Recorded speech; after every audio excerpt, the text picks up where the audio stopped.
based on true events. I just arrived at work as the hospital's lead sonographer and was looking at the patient's schedule for the day when my boss told me to go immediately to the OR. The surgeon was requesting ultrasound guidance. That was all the information I was given.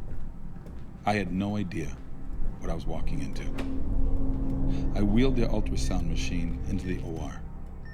The patient was already sedated on the operating table. Plugging in the machine, I waited for instructions from the doctor. He barked at me to place the ultrasound probe on the patient's pelvis so he wouldn't perforate her uterus. Still confused about the procedure, I did as he asked and realized the woman was pregnant. She was in her second trimester, so I easily determined the gender of her baby, a little girl. Stunned, I watched the doctor thrust a catheter into the amniotic sac. The fetus dodged the catheter and tried to hide in the top of her mother's uterus to get away. In horror, I watched as he inserted a forceps clamp and grabbed her tiny leg. She writhed around in pain, trying to break free, but there was nowhere for her to go. Wow. Then the doctor pulled hard until her leg ripped away from her body. She recoiled and violently twisted around in pain and curled herself into a tight ball. But it was no use. The clamp grabbed her arm and she struggled to pull away. Her movements weakened now because she was dying. He pulled her arm off of her body. My vision blurred. My eyes filled with tears. The child again curled herself into a tight ball, but again, the device grabbed her other leg and it was ripped from her body. By now, her heartbeat had slowed significantly, but she was still alive. The clamp grabbed her last limb and ripped it off. She wiggled and squirmed around, and then her heart finally stopped beating. God forgive us. I announced that there was no more cardiac activity. The nurse and scrub tech in the room gasped, realizing for the first time that this was happening to a fetus that was still alive. The remaining body parts, the head and torso, were removed. Placenta was removed, and a final look with ultrasound revealed all products of conception were removed. I was told I could leave the room. Up until that moment, I had been frozen. I silently removed the ultrasound machine from the operating room, went directly to the locker room, and threw up. I quit my job at that hospital shortly after. I told my boss I would never again participate in that type of procedure. I was having nightmares and could not escape the memory of what I had witnessed. I would never again assist in the murder of a child. It was over 20 years ago, but it's just as vivid in my mind today as the day it happened. The saddest part is that this procedure is still happening today. People have no idea we are murdering babies in this way. They think it isn't a person, that it's just a mass of tissue. I'm so sorry for what happened to this little girl, for what I did to her. I'm sorry, sweetheart. I'm so sorry. Wow. That is crazy. That is, if that doesn't make you rethink abortion, then I don't know what will, because that you could not paint a more perfect picture of what abortion is, and that is the slaughter of a baby. That is the dismembering of a baby. That is killing a baby, murdering a baby. And Choice for Two did a great job, did an absolute fantastic job of portraying what abortion truly is, and that is murder, child murder. They have a lot of other great videos as well that portray abortion. I highly recommend going on their YouTube channel and checking them out, liking and subscribing. They have, other videos as well in other languages. There's another one here as well. That's really good. Modern day child sacrifice. This one is amazing. But the procedure that people who think that, abortion is okay, if you know anyone that thinks that abortion's okay, that abortion is just, removing a clump of cells, show them this video. Show them this video. Let them sit them down and play this 4-minute video.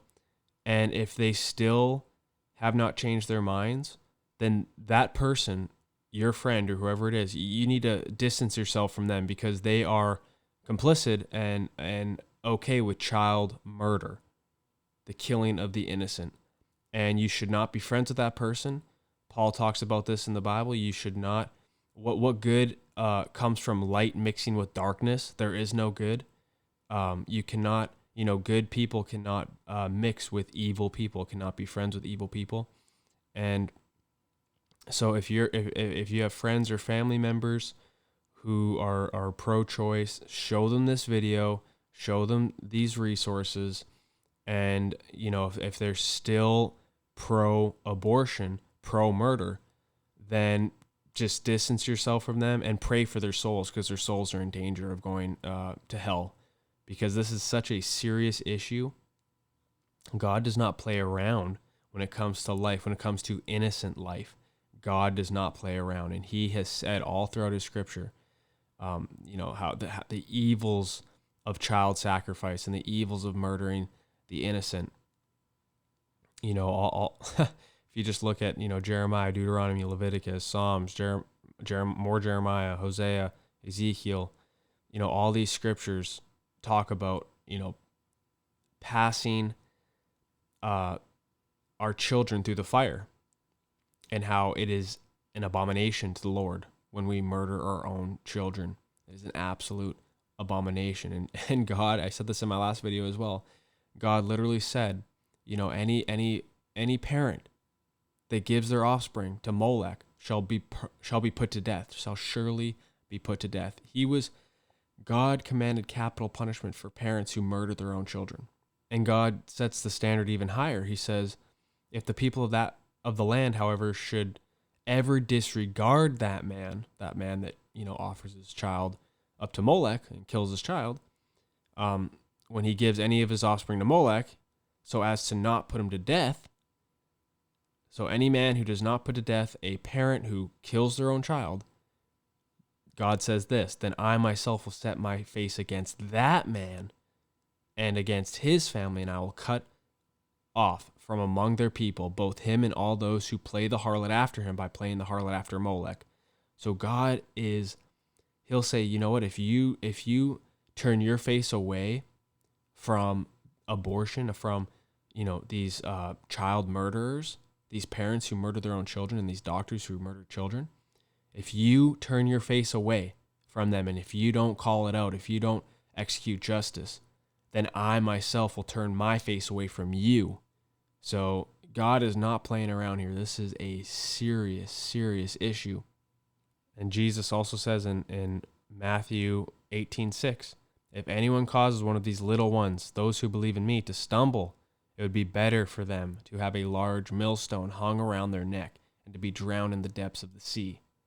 Wow. Jesus is basically saying, if you harm one of these little ones, it's better that you commit suicide, basically, than feel my wrath. Because this is how serious it is. And we're talking about, temptation and stumbling. We're not even talking about killing.